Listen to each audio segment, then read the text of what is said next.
I'm Chris, I'm 66 years old, and my recovery aim is to write another paper for publication in a medical journal.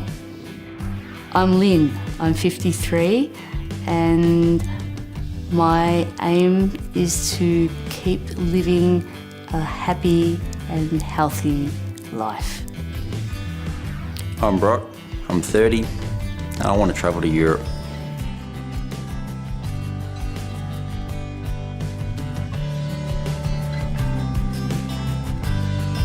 Well, I found out I had a brain tumour in 2009.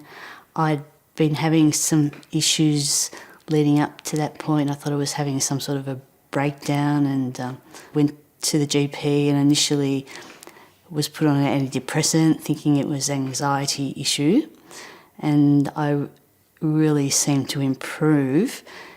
Yeah, so things were going along well, and then it was New Year's Eve and I had an amnesia thing happen. It was, I was making things for a party I was going to, and I came home, I went shopping, came home, bought everything home, and then I went out in the car again, and I don't know why I went out or where I went, and then I started to get headaches and eventually went back to the doctor to get my repeat for my antidepressant. And I told him about that incident, and he said, well, maybe we should get a CT scan just to, rule out the worst case scenario. The thing that I vividly remember is how it first started, because I became disorientated in time. I knew exactly where I was, so it wasn't in place, but only in time. And I actually went to work on a Sunday, and I was trying to get into my office on a Sunday, and by chance a security man came along and reminded me it was Sunday, which I couldn't really understand. How can it be Sunday? Because I thought it was Monday. But I knew exactly where I was and how I got to work and how I could get home again. So that was my first indication that something was wrong. And then I rang assorted relatives, and then they took it from there, and then we're into the hospital very quickly. Sitting in a hospital bed and you have a mass on your brain and numb, very, very numb. Luckily I had family with me at the time, and that was the support that was there to be helpful. So the following day I had the MRI, then the day after that saw the neurosurgeon, and well, he said I needed, brain surgery, and I had about a 10-day wait for that to get my head around that. Fear and anxiety, which I've never had anxiety in my life, and yeah, I had anxiety attacks within days. And I was put on to a psychiatrist who I saw once a week, and he was able to put my feelings into useful solutions, letting me know that it was okay to be feeling the way I was. Anger, fear, it's fine to feel like that. I was relying on my medical team, but because I knew that, I was getting the standard recommended treatment that had shown some evidence of effectiveness, I was very comfortable and happy to follow what they recommended. Doctor came and told me that we would need to, in the next few days, after a few scans, make a decision on what surgery, what will need to happen and what we need to take out. And that was it. Here's the consent form, and sign. I spoke to my sister just so she could refresh my mind as to what happened, and she told me that once a scan was done and the doctor said, well, I think this is a brain cancer or brain tumour, then there was no question about, from what she said, there was no question about a second opinion or well, what do you want to do now? It was just, well, what we do is the surgery on this. And so the surgery was booked in. I wasn't really given much information in the hospital, but when I got home, because I had a medical background, I sort of knew I had a fair idea of where to get some reliable information from. So, I didn't just Google, GBM. I went to initially the Cancer Council. They have, lots of booklets and fact sheets, and I think even a DVD. So, I had them sent to me, and there's also the Brain Tumour Australia. I think they have lots of fact sheets there, and the Brain Tumour Alliance Australia. So I knew I had, a good starting point together. It's easy to overload, with yourself with too much information and putting yourself in a headspin where you're not understanding and taking in what you need to. And that's why having someone with you at appointments helps. They can take notes, ask questions. Well, I think it was a big shock. I have 3 sons and a husband and extended family, and that was a big shock. My sons were at that stage only 17. My eldest son was doing VCE, my middle son was 13, and my youngest son was 10.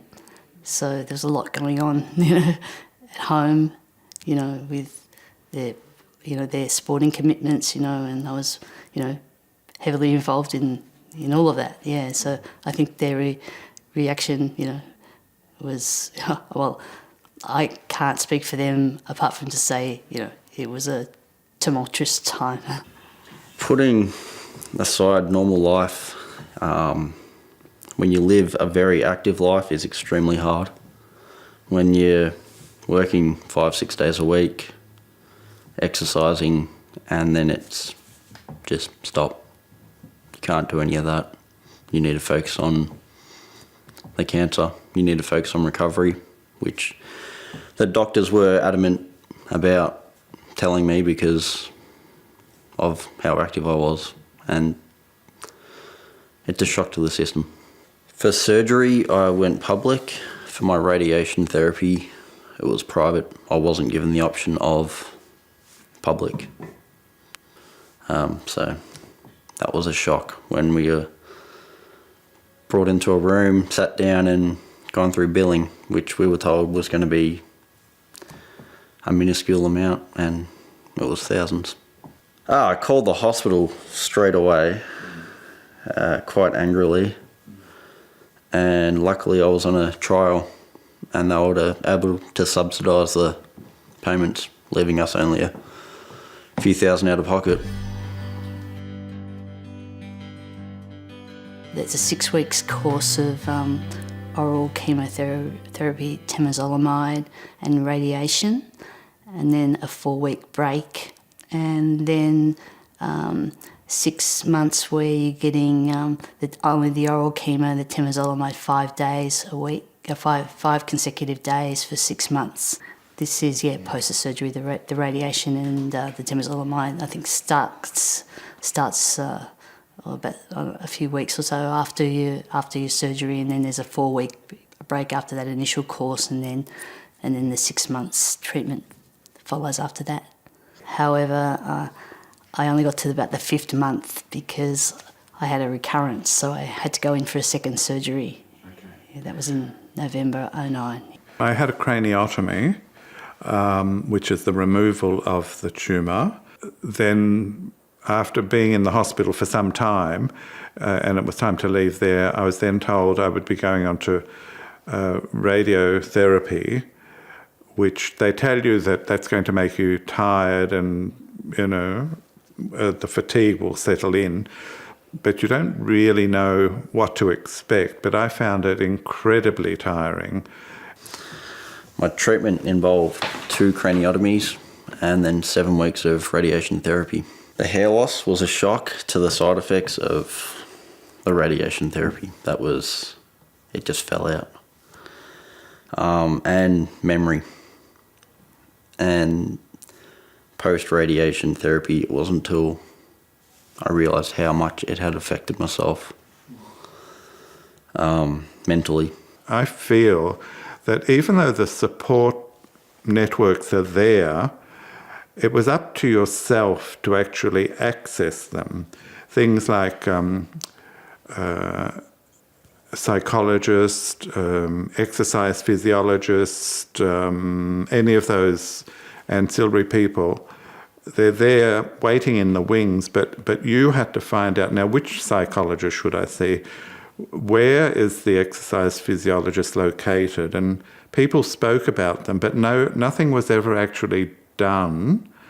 So I think people meant well, but it would have been better, I think, had people said, right, now the exercise physiologist will see you tomorrow at midday.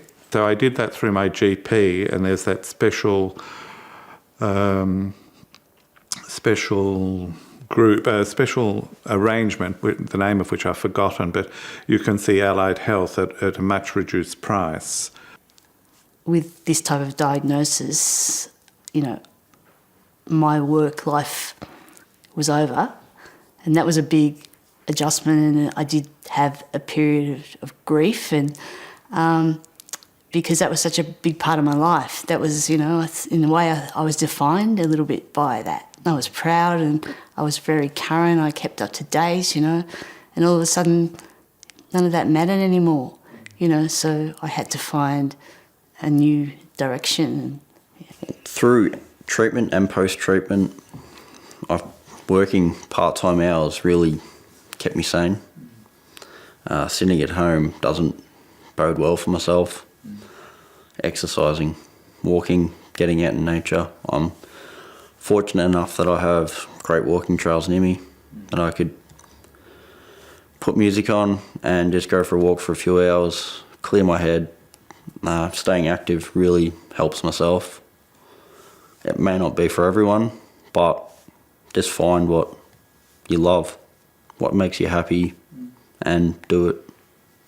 I go to the Olivia Newton-John support group, which is held every month, and it's just been excellent, and it's been fantastic to be able to speak to other people who have the same diagnosis, and I actually look forward to going to it each month, and we have a very nice lunch, which is particularly good. But I would really recommend for anybody with the diagnosis to seek out the support group, because they're really, really worthwhile, I felt. Through treatment, my partner was phenomenal. I'm fortunate enough that she's a nurse and has a medical understanding. Help me understand the technical terms, what's going on, what might happen. Just help act as a translator, interpreter. And when it comes to an appointment and you're sitting there, you don't have an hour to talk about everything, so you have to jot down what's key and be able to answer those questions quickly. I always have someone with me, but I also take a diary. I just jot notes. Even if it's after the appointment, I just jot what I thought was key. Little things like weight, how I felt. Especially in between treatment, I write any issues that I had in that cycle. Just headaches or feelings. Just jot them down, date it, and you've got it there. Before my surgery, I was looking at psychosocial aspects of prostate cancer, and that's what I've done my PhD on. And that was one of my aims, was to finish the PhD, because I was right in, towards the end of the whole study when I was diagnosed. But in the meantime, I've finished and graduated, and that's been something of a milestone. I don't think many people who have got a brain tumour get their PhD, so that's pretty good. Yeah, I think the main things that have helped me now is that eventually I found, via the Cancer Council, I found support that was outside of the home, because everyone else had to go back to their regular life, and here I was isolated at home. I couldn't go anywhere, and I started to probably go a little bit downhill in my mental health, and initially I was doing a cancer phone call, which was like from the Cancer Council of New South Wales. It was a conference call, so there could have been 8 people. But I found that was really difficult with so many people trying to work out who was saying what. And eventually I decided that I needed to find a face-to-face support group, and was surprised that there were a few. And I started going to one, and I think in July 2011, so that's how much after my treatment had finished, and I still go to that one every month. And as a result of that, I get to see and meet people that are going through a similar. We have access to music therapy. I'm in a choir now that I go to every Monday, and I get to sing my lungs out. It's fantastic. And I've done art therapy, and I've just learnt so much. I wish I had have known about that support group earlier. I think there's newly diagnosed patients coming in now, and how valuable that would be to have that, early on, yeah. I think one of the obvious things when I've been diagnosed is the effect on the family, because I come from a large family, and they've been very supportive, so that's been excellent. But I think if your affairs are not in order, then there's a problem, because you're leaving a total mess for someone else to work out. So I think it's very important that you sort out all your bits and pieces and get it all organised, so you're not leaving that to somebody else. In my life, I'd always written songs over my life which, relieved some of, the emotions that I was going through, and really I hadn't written a song for many years. And in those weeks and probably that following year, I did start to, realise I can still do that. Currently, I'm working full-time, pretty much living my life as I was pre-diagnosis, apart from chemotherapy every month, but I am happy, married now, been on holidays, looking forward to my next holiday. I am different pre-diagnosis. I think I've grown. I am wary of the future, but I'm happy. And I'm happier now than I was probably before. I would say, ring the Cancer Council, see what's available to you. Also, see a financial advisor. See, what entitlements you may have. You might have, something through your super, or, in my situation, I had a life insurance policy, and when I saw my financial advisor, he said to get paid out on that now rather than later, because the value decreases over time. I think that unless you're in the financial business, you wouldn't know that sort of thing, but also there might be something through Centrelink that you're entitled to. So I think that's, but really don't stay isolated, talk to others. Even through Cancer Council, you can talk with Cancer Connect. That's somebody who's had a similar experience that can ring you, so you don't have to go anywhere. They ring you, and and then they can let you know other things that are available to you. Yeah. This adventure, this journey, as people call it. Always be optimistic, be hopeful, and just live life. Be happy. It's not great to be dealt this shitty card, but just be happy. And yeah, cope.